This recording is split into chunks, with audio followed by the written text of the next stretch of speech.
types of assignment should be given to all our students. I'm very happy to share with you all that MMU has started last month, where they call it MMU challenge to their students. So every group comprises about 5 students, undergraduate, from different fields, engineers, design, technology, and all these things, so that they'll be able to come out with some products, not the whole tractor. It could be certain parts of the tractor, whatnot, and all these things. So they're given 1 month to do the challenge, and then the winner will be given 35,000 for the startup company. So it's under our National STEM project. We call it STEMpreneur, where this is the type of assignment that we are giving, so that they really explore, they really be able to see just now what they learn at the school, university, and then they'll be able to use it in their everyday life. So this is the scenario like what University of Sydney is doing here. So of course they need to be strong at maths, and then all the sciences. The artificial intelligence just now, they be able to see which is the leaf that is ready need to be removed, and then not to be removed. Kalau robots to remove semua leaf, then fail lah the assignment. Yeah, so this is a way forward, a change. So kalau kita tak reti, kita work with the industry. So kalau industri tak reti in Malaysia, work with other outside country, so to help. And then of course, a lot of people say now, most of our jobs are taken by robots. Then what are we are? This is why our program at the university level, we have to change, so that the graduates will be able to equip with all this fourth industrial revolution. Because last time we send mail by post. We go to the post, and then we wait. If a love letter from our boyfriend, we have to wait about 1 or 2 weeks. How suffering we are, right on? Whether love or not love, or what? Okay? But now we can get immediately. Also suffer. Okay, right. Okay. So, but we have changed the different methods and different way. Okay. All right. So now the present jobs needs more communication, more selling of good ideas. The communication in terms of how can we convince people. The communication is not face to face anymore. It can, it can be different places, different, but we can make a deal. So that is also on. We have to be strong in that, and of course, strategic thinking. How do we want to solve this? How do we want to do this? For instance, now you want to sell stick. Ini apa? We want to. Do we have to export meat from Australia to here, make a stick, then pergi jual balik ke Australia? No, we don't do that. Waste a lot of money, time. So we can have all done at the warehouse or at the factory in Australia, but we are managing it here. So there's a lot of e-commerce is happening throughout the world now. So this is the strategic thinking, the planning we need to do. Of course, all this with the help of STEM knowledge. Without the STEM knowledge, we cannot move on. How the level of the STEM knowledge is depend on the business that we are doing. Okay. All right. Now this is the 3D printed car. Safe one, right? Besar So Apa that sangka? is the job of we as a student or as a professor or whatnot and all these things. So this is the way forward. Even drone, people are using drones to spray insecticide, right? Don Mahathir was very impressed when he visited China. And then he come back here and then talk about coming out with the second national car, and no response. Why? Talent tak ada nak sokong dia. We have what? Proton car 30-40 years. But do we produce our engine? Tak ada. We try lah, first time, tapi engine tak jalan. Okay, so engineers, what are you doing? Okay, so I mean, of course, not only engineers, we professors, cikgu, semua lah, ministry. Let's reflect at our education system. How do we want to do it? And then why we cannot reach to all this? I mean, when talking to our young children, I have a forum recently in Malaysia, in University of Malaya. My panel, all young children, ages from 9 to 19 years old. All are very honest. I said, do you know about STEM? I only know about STEM because I invited here to be the forum. I know yesterday. Because they are one of the panel forum, so the teacher prepared them. So that's the first time they heard about STEM. Then I asked the child, do you enjoy learning STEM? No. Why? Because children, they are very honest. So why? The teachers teaching very boring. The teachers in front there. So she said, so as a teacher, go down, we reflect, listen to what our student want. But you know, sometimes if you don't want ask them to talk in public, ask them to write. What's wrong with our teaching? What do you want? Then we listen to their listening. Okay? All right. Now the way to donate. You want to donate also? We are using Wave. I know, donate. Dulu kan, Allah, tak ada duit loh. Now come on, we have to Wave. So we can donate to these people, all the mission is there. So this is the fourth industrial revolution we are talking. Are we ready? In order to ready that, our talents must be strong in physics, chemistry, biology, and maths. Kalau tidak, how do you want to design all those gadgets? How those way? Tak boleh oh. Alright. Okay, there are a lot of QR code. Yeah, also way to donate. There are in the phone, in the bottles of drinks. So just click, donate already. Tapi kalau you tak ada duit, you just don't simply click lah. Apa yang duit dalam bank? Okay, so these are the things that the QR code. Even now, people are doing seminars. They don't print anymore thick proceeding or whatnot. All use QR code. Klik saja dekat depan pintu. Oh ini, saya tak mau ini, saya nak pergi tempat lain. So all this, yeah. School pun kena guna macam tu, berapa les? Kesian pokok. That's why kita banjir. Sebab pokok dah tak ada to hold the... Okay, do you have enough STEM talents? Datuk, macam mana? Do you have enough STEM talent? Tak ada. Tahu tak? Tak ada. Maybe at the back, that t-shirt tu, do we have enough STEM talent? Proudly say tak ada. So I think let's work together. We have to be. Kalau kita perlu semua jumpa Tuan Mahathir sekejap lagi, let's go. Jom. No, he is a very, very critical mind person. You know, and he loved STEM. In 1974, he said, let's work one house, produce one house, one scientist. We can talk to him. When I was in OC, we invited him for public lecture. In the VIP room, I asked him, I said, Tuan, I want to ask you one sensitive question. What is that? Why we fail the PPSMI, the teaching of English for maths and science? Oh, he suddenly angry.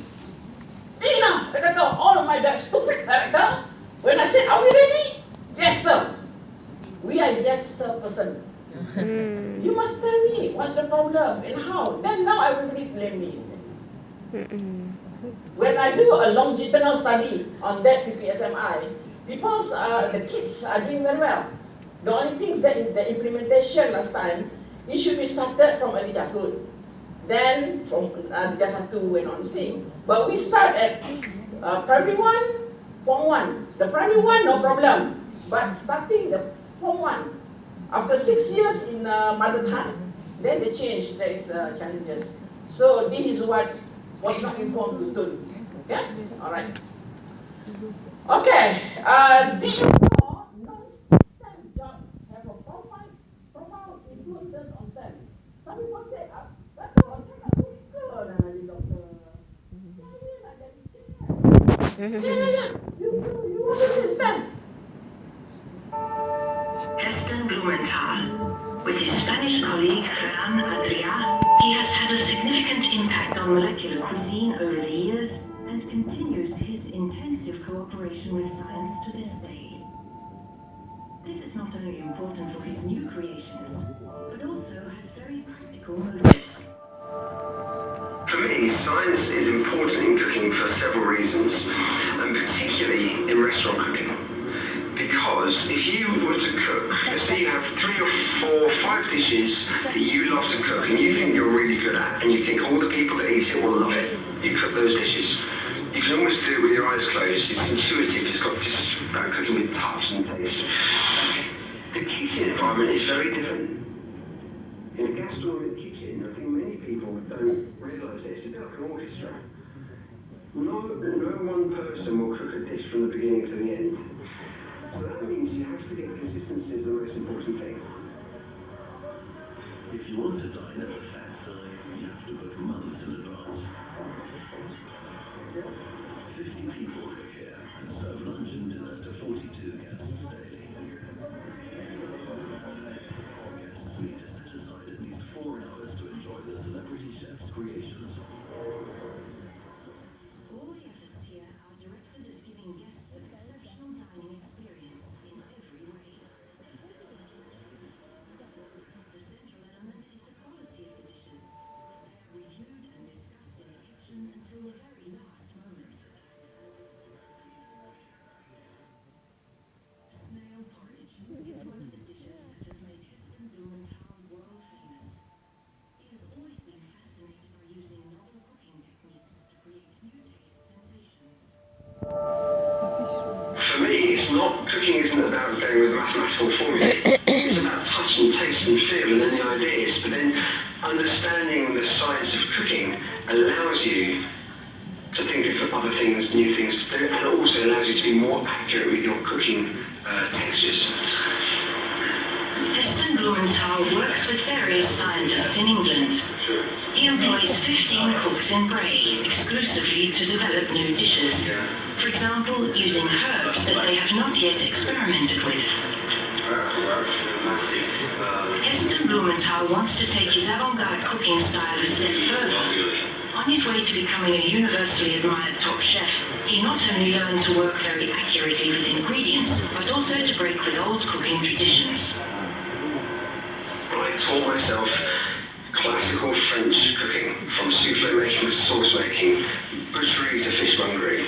And along the way there were things that I discovered that were written in classical French cooking that aren't actually true.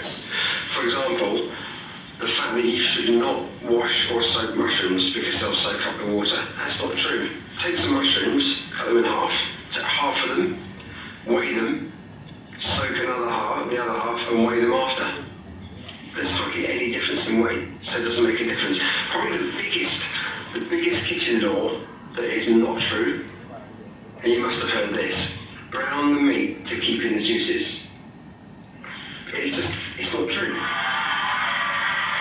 Heston Blumenthal has always had a great thirst for knowledge and experimentation. The world's first experiments with liquid nitrogen in the kitchen took place in these laboratories in Bray. Today it's an essential part of any molecular cuisine.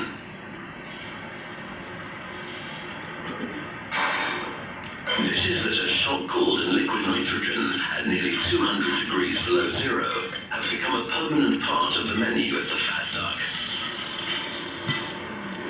For instance, this smooth, melt-in-the-mouth green tea and lime mousse ball, which was only given the chef's blessing after countless experiments. 90 90% of all our experiments are what a lot of people would think quite dull. So we might take vanilla ice cream, we might take 6 vanilla ice creams, and then same recipe apart from the egg yolk content. We might just change the egg yolk content to look at how the vanilla flavour is released. We might do 6 ice creams, one with white sugar, one with brown sugar, one with honey, one with glucose, to see how the sweetness affects the taste, to see how long they stay in the texture for, how long it takes them to melt. So all of the creative stuff won't work unless you've got an absolute solid foundation. That's so important. But playfulness also has its place. The edible sand in Sound of the Sea was prepared with cassava roots. Sound of the Sea is a classic of the house. Kingfish, halibut and mackerel are all marinated in advance and each contributes a unique taste. The fish are elaborately decorated with various sea grasses. One of Heston Blumenthal's credos is that the visual effect of a dish must never be neglected. Now the only thing still needed is the roaring surf. An air made from the juice of various species of seaweed and dried shiitake mushrooms complements the work of art.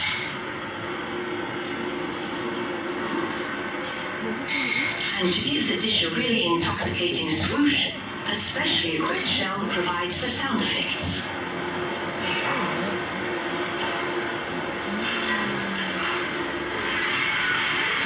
Yeah.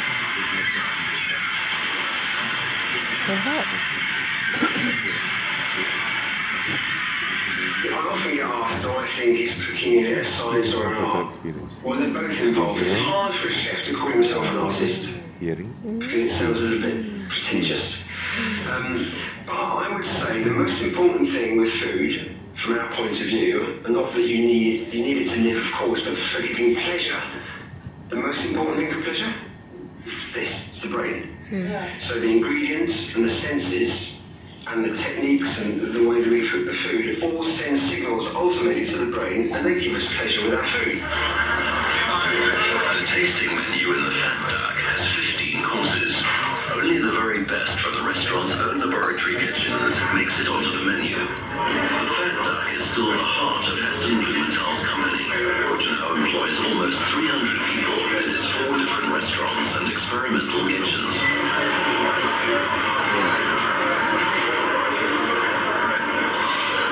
The secret of his success lies in his avant-garde creations, which never fail to inspire.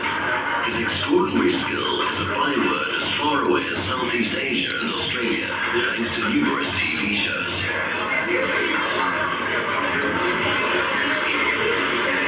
Anyone who has ever dined in the Fat Duck won't easily forget the sensory experience they were given. For example, Blumenthal's variation of the Black Forest Gâteau, a 6-layer cake accompanied by a cherry aroma, sprayed in front of the guests' noses as an additional stimulator. It's funny when we think about, chefs are creative, scientists are not creative people. Some of the most creative people I've met are scientists. Just because they got a white coat on and a clipboard, they still have lots of ideas. And cooking, for me, works very similar to the science that I've experienced, is that chefs can learn a lot from scientists, but scientists can learn an awful lot from chefs. Mutual inspiration is extremely important for this pioneer of molecular gastronomy. Chocolate. You know the chocolate drink? Yeah. So this chef Heston, he is the old master of science from the University of Bristol.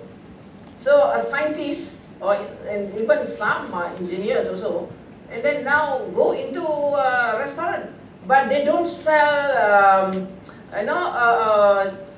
unhealthy food. They are because of the STEM knowledge that he's giving, he's obtaining, and then he designed the best food, and then even he tests it with all those proper equipment.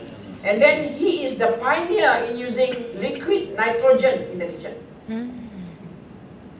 But of course, they have to know the amount of nitrogen to be used, you know. So that's why STEM is not only the normal science now, but it's into chef. I said, you don't do, you become rich to be a chef, but your food that you're selling to people is not healthy. The cakes or the food is not well balanced like what he's doing.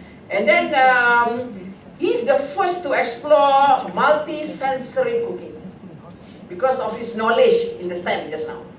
Cooking for him works very similar in science that he has experienced, right? He worked with various scientists in England and employed over 300 people in his experimental kitchen.